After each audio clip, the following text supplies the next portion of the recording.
Hello everyone, welcome to our YouTube channel Shiksha Alliance. Today we are going to start our daily current affairs session in which we will cover important news from several newspapers, PIB and various government sources. So let's begin our session. Our first topic is least developed country status. हम जानेंगे least developed country status के बारे में details में. Bhutan will become the seventh nation to graduate from the United Nations list of least developed country. जो भूटान है वो seventh nation बन गया है जो कि ग्रेजुएट हुआ है यूनाइटेड नेशन के list of least developed country status से. ये लीस्ट डेवलप्ड कंट्री का स्टेटस होता क्या है? According to UN, LDC is defined as a country that exhibit the lowest indicator of socio economic development with low level of income, human capital and economic diversification, high level of economic vulnerability and population that is disproportionately reliant on agriculture, natural resource and primary commodities. United Nation के अनुसार जो list develop country होता है उसको define किया गया है कि वो वैसे कंट्री है जो कि एग्जिबिट करता है लो इंडिकेट सोशियो इकोनॉमिक डेवलपमेंट का, जिनका लो लेवल है इनकम का, ह्यूमन कैपिटल और इकोनॉमिक डाइवर्सिफिकेशन का, हाई लेवल होगा इकोनॉमिक वल्नरेबिलिटी का, और जो पॉपुलेशन है वो डिस्प्रोपोर्शनेटली डिपेंड करता है एग्रीकल्चर, नेचुरल रिसोर्स और प्राइमरी कमोडिटीज के ऊपर. United Nation identify 3 criteria for a country to be classified as an LDC. और यूनाइटेड नेशन ने आइडेंटिफाई किया है 3 क्राइटेरिया को किसी भी कंट्री के लिए, उसके बाद ही उसको क्लासिफाई किया जाएगा कि वो लीस्ट डेवलप्ड कंट्री है. वो क्राइटेरिया क्या है? उसमें कम से कम उसका जो gross national income per capita है वो बिलो होना चाहिए $1230 का 3 ईयर का एवरेज का. अगर उससे कम है तो वो लीस्ट डेवलप कंट्री माना जाएगा. वो जो परफॉर्म कर रहा हो वो पुअरली होना चाहिए कंपोजिट ह्यूमन एसेट इंडेक्स पे, जो कि बेस्ड होगा इंडिकेटर के ऊपर जिसमें न्यूट्रिशन, हेल्थ और एजुकेशन इंक्लूडेड है. ये जो कंट्री है वो डिमोन्स्ट्रेट कर रहा है इकोनॉमिक वल्नरेबिलिटी को, जैसे कि उन पर बहुत ज्यादा प्रोन है नेचुरल डिजास्टर होने का, वह उनका स्ट्रक्चरल इकोनॉमिक कांस्टेंट कर रहा हो. ये सारे क्राइटेरिया है जिसके बिहाफ पे बताया जा सकता है कि ये कंट्री जो है वो लीस्ट डेवलप्ड कंट्री है. How does a country gate of LDC list? किस तरीके से कोई कंट्री जो है वो बाहर निकल सकता है एलडीसी लिस्ट से? तो जो नेशन है उसका जो जीएनआई है, gross national income per capita, कम से कम $1242 का 2 कंजिक्यूटिव ट्राइनियल रिव्यू के दौरान होना चाहिए पूरा करने के लिए इनकम रिक्वायरमेंट को. यूज करके मीजर्स को जैसे कि एजुकेशन, हेल्थ और न्यूट्रिशन को जो नेशन है वो शो कर सकता है कि ये उन्होंने इंप्रूव किया है अपने ह्यूमन कैपिटल पे ताकि वो अचीव कर सके ह्यूमन एसेट रिक्वायरमेंट को. और जो नेशन है उसको शो करना होगा कि उसने इंप्रूव किया है अपने एबिलिटी को विथ स्टैंड करने के लिए एक्सटर्नल इकोनॉमिक शॉक से, जैसे कि अगर कोई नेचुरल कैटास्ट्रोफ आ गया और शिफ्ट करना पड़ रहा है कमोडिटी प्राइसेस को ताकि पास किया जा सके इकोनॉमिक वल्नरेबिलिटी टेस्ट को. ये अगर क्राइटेरिया वो पास कर लेता है तो वो लिस्ट डेवलप कंट्री के स्टेटस से बाहर आ जाएगा. एडवांटेज क्या है एलडीसी कंट्री के लिए? Being an LDC confer certain economic benefit to the listed country. जो भी कंट्री एलडीसी पे होते हैं तो उसको कुछ इकोनॉमिक बेनिफिट प्रोवाइड किया जाता है लिस्टेड कंट्री को. Least developed country also enjoy duty free and quota free access to the market of developed country. और जो लीस्ट डेवलप्ड कंट्री होती है वो एंजॉय करती है ड्यूटी फ्री और कोटा फ्री एक्सेस मार्केट में डेवलप्ड कंट्रीज के.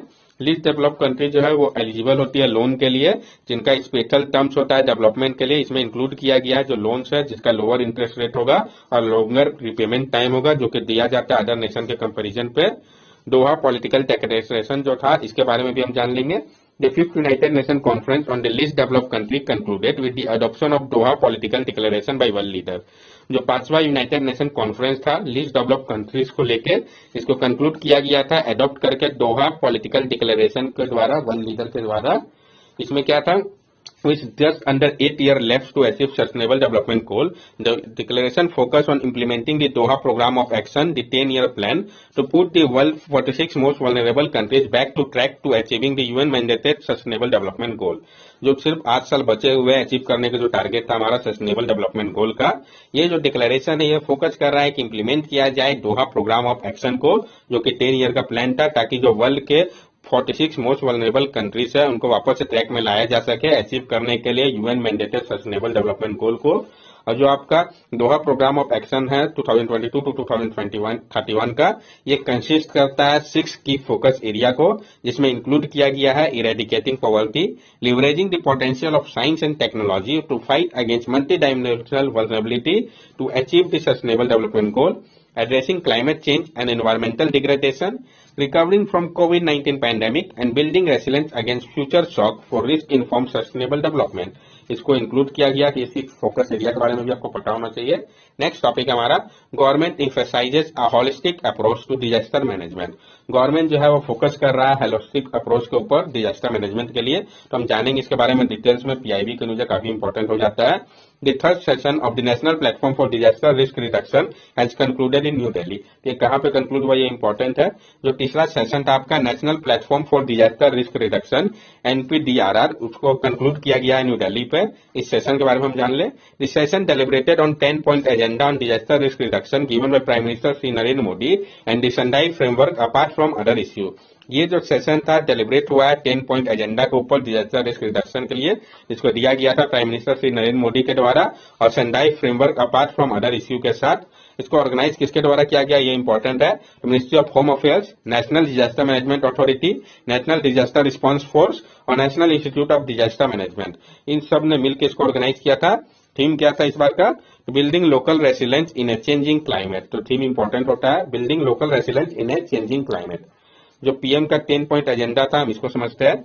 Importance of local resilience in disaster risk reduction, यानी इंपॉर्टेंस देने की बात कही गई है लोकल रेसिलेंस को डिजास्टर रिस्क रिडक्शन के लिए। एग्जांपल में बताया गया है जो प्राइम मिनिस्टर का 10 पॉइंट एजेंडा था, जिसमें बिल्ड करने की बात कही थी लोकल कैपेसिटी और इनिशिएटिव को। जो कच्छ है आपका गुजरात का, bhunga houses of Kutch survive the earthquake to a large extent. जो आपका भूंगा हाउसेस है कच्छ के, ये सर्वाइव कर लेते हैं अर्थक्वेक को लार्ज एक्सटेंट तक।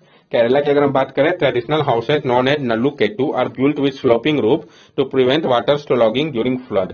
जो ट्रेडिशनल हाउस है जिसको कि हम नेलू केटू कहते हैं केरला में, इसको बिल्ड किया जाता है स्लोपिंग रूफ के साथ ताकि प्रिवेंट किया जा सके वाटर लॉगिंग को फ्लड के दौरान। लोकल डिजास्टर वॉलेंटियर एग्जाम्पल आपदा मित्र, युवक मंडल एंड सखी मंडल। और जो लोकल डिजास्टर वॉलेंटियर है जैसे आपदा मित्र हो गया, युवक मंडल हो गया, सखी मंडल हो गया, ये सारे हो गए। उसका need for development sector to imbibe principle of disaster risk management, आवश्यकता है डेवलपमेंट सेक्टर की ताकि इम्बाइब किया जा सके जो प्रिंसिपल है डिजास्टर रिस्क मैनेजमेंट की। इंपॉर्टेंस है रिस्क कवरेज सबके लिए, जो वुमेन लीडरशिप और जो ग्रेटर इन्वॉल्वमेंट है डिजास्टर रिस्क मैनेजमेंट का, ये बहुत ही जरूरी है। Investment in global risk mapping, आवश्यकता है कि इन्वेस्ट किया जाए ग्लोबल रिस्क मैपिंग के ऊपर। Leveraging technology for disaster risk reduction, leverage करना होगा टेक्नोलॉजी को डिजास्टर रिस्क रिडक्शन के लिए। Developing a network of university to work on disaster related issue, काम करना होगा नेटवर्क ऑफ यूनिवर्सिटी के ऊपर ताकि वर्क किया जा सके डिजास्टर रिलेटेड इश्यू के ऊपर। Utilising social media and mobile technologies for disaster risk reduction, उपयोग करना होगा सोशल मीडिया का, मोबाइल टेक्नोलॉजी का डिजास्टर रिस्क रिडक्शन के लिए। Learning from disaster through post disaster study, learn करना होगा डिजास्टर से पोस्ट डिजास्टर स्टडी तक के लिए।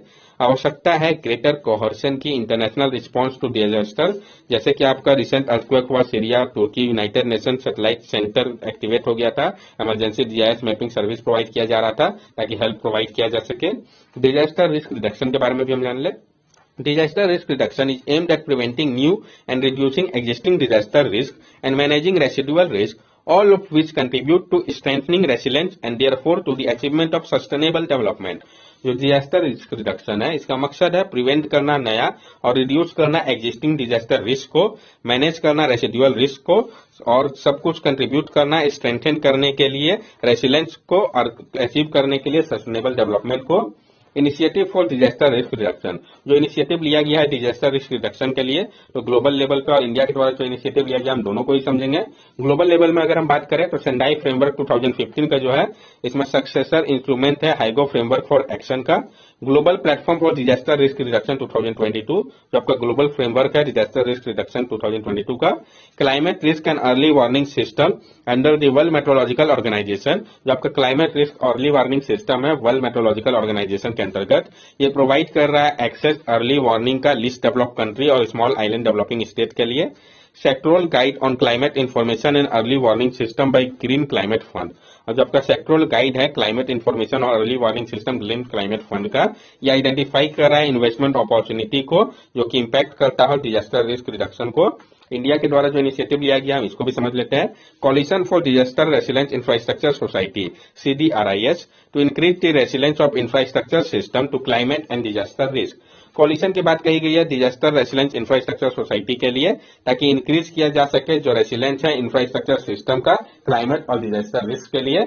National disaster management plan 2016, to coordinate response to natural or man-made disaster and for capacity building in disaster resilience and crisis response.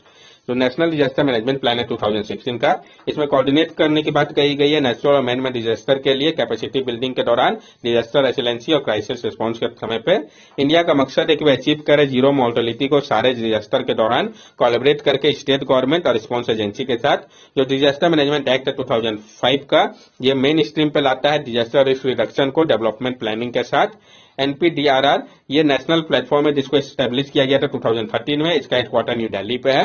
ये मदद कर रहा है तैयार करने में फ्यूचर नेशनल एक्शन प्लान को डिजास्टर रिस्क रिडक्शन के लिए। इससे रिलेटेड जो और भी न्यूज आया था, तो गवर्नमेंट का जो स्कीम है सेफगार्ड करने के लिए फार्मर को डिजास्टर्स और क्लाइमेट चेंज से, तो जैसे कि आपका ग्रामीण कृषि मौसम सेवा स्कीम, इसके अंतर्गत जो एग्रो मेट्रोलॉजिकल एडवाइजरी सर्विस है यह दिया जाएगा ताकि इसका फायदा मिल सके फार्मर को। इंप्लीमेंटिंग द पर ड्रॉप मोर क्रॉप स्कीम, जो इंप्लीमेंट किया जा रहा है पर ड्रॉप मोर क्रॉप स्कीम को, जो फोकस किया जा रहा है इंटीग्रेटेड फार्मिंग सिस्टम के ऊपर ताकि इनहेंस किया जा सके प्रोडक्टिविटी को और मिनिमाइज किया जा सके जो रिस्क जो कि एसोसिएटेड है क्लाइमेट वेरिएबिलिटी के ऊपर रेनफेड एरिया डेवलपमेंट के माध्यम से। जो national innovation in climate resilient agriculture project है, इसको लॉन्च किया गया है ताकि डेवलप किया जा सके, प्रमोट किया जा सके क्लाइमेट रेसिलेंट एग्रीकल्चर को वल्नरेबल एरियाज में कंट्री के। जो आपका integrated coastal zone management project है, इसको इंप्लीमेंट किया जा रहा है ताकि मदद किया जा सके डिजास्टर मैनेजमेंट में कोस्टल एनवायरमेंट के लिए। नेक्स्ट टॉपिक हमारा इरीडा, पीआईबी के नीचे काफी इंपॉर्टेंट हो जाता है, पहले भी इस टॉपिक को हम लोगों ने कंसीडर कर रखा है। RBI has granted an infrastructure finance company status to Indian renewable energy development agency. तो किसने दिया, कौन सा स्टेटस दिया, ये इंपॉर्टेंट हो जाता है। तो आरबीआई ने दिया है इंफ्रास्ट्रक्चर फाइनेंस कंपनी के status Indian renewable energy development agency IREDA को। It was earlier classified as an investment and credit company. इसके पहले क्या था, इरीडा को क्लासिफाई किया गया था कि वो इन्वेस्टमेंट एंड क्रेडिट कंपनी है, अब उसको इंफ्रास्ट्रक्चर फाइनेंस कंपनी के स्टेटस दे दिया गया है। बेनिफिट क्या है इस स्टेटस का, now IREDA will be able to take higher exposure to renewable energy financing. अब इरीडा जो है वो हायर एक्सपोजर ले सकेंगे रिन्यूएबल एनर्जी फाइनेंसिंग के लिए। It will be able to access a wider investor base for fund mobilisation resulting in competitive rate for fund raising. और अब वो सक्षम होंगे एक्सेस कर पाने में वाइडर इन्वेस्टर बेस को फंड मोबिलाइजेशन के लिए, जिसके कारण कम्पिटिटिव रेट हो सकेगा फंड रेजिंग के दौरान। It will increase the investor confidence, enhance the brand value and generate a positive outlook in the market. ये इंक्रीज करेगा इन्वेस्टर के कॉन्फिडेंस को, इनहेंस करेगा ब्रांड वैल्यू को और जनरेट करेगा पॉजिटिव आउटलुक को मार्केट में। इसका क्या सिग्निफिकेंस है, the grant of IFC status is a recognition of IREDA's 36 year of infrastructure financing and development with focus development of renewable energy. ये जो ग्रांट किया गया आईएफसी स्टेटस, ये एक रिकॉग्निशन है इरीडा के 36 ईयर ऑफ इंफ्रास्ट्रक्चर फाइनेंसिंग को और डेवलपमेंट जो का फोकस था डेवलपमेंट के ऊपर रिन्यूएबल एनर्जी का, इसी कारण उसको दिया गया है। इरीडा के बारे में हम जान ले। इरीडा को स्टैब्लिश किया गया था 1987 में, इसका हेडक्वार्टर न्यू दिल्ली पे है। इसका काम क्या है, प्रमोट करना, डेवलप करना, फाइनेंस करना न्यू और रिन्यूएबल सोर्स ऑफ एनर्जी को। इसका मोटो है एनर्जी फॉर इवन। ये फाइनेंस करता है सारे ही रिन्यूएबल एनर्जी टेक्नोलॉजी को, वैल्यू चेन को, जैसे कि solar, wind, hydro, bio energy, waste to energy, energy efficiency, e mobility, battery storage, biofuel और न्यू और एमर्जिंग टेक्नोलॉजी को भी। ये एक इंपॉर्टेंट एजेंसी है जिसका काम है इंप्लीमेंट करना इंडिया का जो टारगेट है 500 गीगावाट इंस्टॉल कैपेसिटी का, नॉन फॉसिल का 2030 का, तो ये इसका काम है कि इसको भारत अचीव करे। नेक्स्ट टॉपिक हमारा mission for integrated development of horticulture. जो मिशन है इंटीग्रेटेड डेवलपमेंट ऑफ हॉर्टिकल्चर का, इसके बारे में हम जानेंगे। एमआईडीएस जो कि ministry of agriculture and farmer welfare के अंतर्गत आता है, इन्होंने अप्रूव कर दिया है 3 न्यू सेंटर ऑफ एक्सीलेंस को हॉर्टिकल्चर क्रॉप के लिए। तो ये 3 न्यू सेंटर ऑफ एक्सीलेंस कहाँ है ये पता होना चाहिए आपको। तो जो आपका पहला सेंटर ऑफ एक्सीलेंस है ये आपका कामलम ड्रैगन फ्रूट का बेंगलुरु पे है, दूसरा आपका मैंगो और वेजिटेबल्स के लिए जयपुर में और ओडिशा में, और तीसरा आपका वेजिटेबल और फ्लावर्स के लिए साउथ गोवा में। क्या बेनिफिट है इसका, ये सर्व करेगा एक डिमोन्स्ट्रेशन के तौर पर और ट्रेनिंग सेंटर के रूप में। जो आपका सेंटर ऑफ एक्सीलेंस है इसका उपयोग किया जाएगा एक सोर्स के तौर पर प्लांटिंग मटेरियल्स के लिए, फ्रूट और वेजिटेबल्स सीडलिंग का प्रोटेक्टेड कल्टीवेशन के लिए। यह फैसिलिटेट करेगा ट्रांसफर ऑफ टेक्नोलॉजी को और नो हाउ को डाइवर्स एरिया में, जिसमें कि पोस्ट हार्वेस्ट मैनेजमेंट, इरिगेशन और फर्टिगेशन भी आएगा। MIDS it is a centrally sponsor scheme. जो MIDS है आपका ये सेंट्रली स्पॉन्सर स्कीम है, मतलब इसमें सेंटर का कंट्रीब्यूशन 60% होगा, स्टेट का 40% होगा हॉलिस्टिक ग्रोथ के लिए हॉर्टिकल्चर सेक्टर का, जो कि कवर करेगा fruit, vegetable, root and tuber crops, mushroom etcetera को। इंप्लीमेंटिंग एजेंसी की अगर हम बात करें तो नेशनल हॉर्टिकल्चर बोर्ड जो है वो इसकी इंप्लीमेंटिंग एजेंसी है। स्कीम जो कि इसके अंतर्गत आएगा MIDS के, तो national horticulture mission for north east and Himalayan state. National bamboo mission, coconut development board, central institute for horticulture, ये सारे इसके अंतर्गत आएंगे। अब हॉर्टिकल्चर क्रॉप्स के बारे में भी हमें पता होना चाहिए। तो हॉर्टिकल्चर क्रॉप्स जो है इसको कैरेक्टराइज किया गया है इसको हाई वैल्यू क्रॉप्स के तौर पे। High productivity per unit area होता है और लोअर रिक्वायरमेंट होता है इरिगेशन या इनपुट कॉस्ट का। इंडिया जो है वो सेकंड लार्जेस्ट प्रोड्यूसर है हॉर्टिकल्चर का, प्रोड्यूस करता है 12% ग्लोबल फ्रूट और वेजिटेबल प्रोडक्शन का। ये इंपॉर्टेंट पॉइंट है। इंडिया में 10% जो लैंड है वो आपका हॉर्टिकल्चर के लिए है, ये कंट्रीब्यूट करता है 33% एग्रीकल्चर वैल्यू का। तो आप समझिए सिर्फ 10% लैंड है हॉर्टिकल्चर कंट्रीब्यूशन के लिए, लेकिन कंट्रीब्यूशन 33% है। Uttar Pradesh produce the largest share of horticulture crops in India. अब भारत में उत्तर प्रदेश जो है ये प्रोड्यूस करता है लार्जेस्ट शेयर हॉर्टिकल्चर क्रॉप का। तो कौन सा स्टेट जो प्रोड्यूस करता है लार्जेस्ट शेयर हॉर्टिकल्चर क्रॉप का, तो उत्तर प्रदेश है आपका। That's all for daily current affair session. अगर आपको हमारी वीडियो अच्छी लगी हो तो हमारे चैनल सब्सक्राइब करें, हमारे वीडियो को लाइक करें और ज्यादा से ज्यादा शेयर करें। These are our social media link. From here also you can stay connected with us and give us your valuable feedback. Thank you and have a nice day.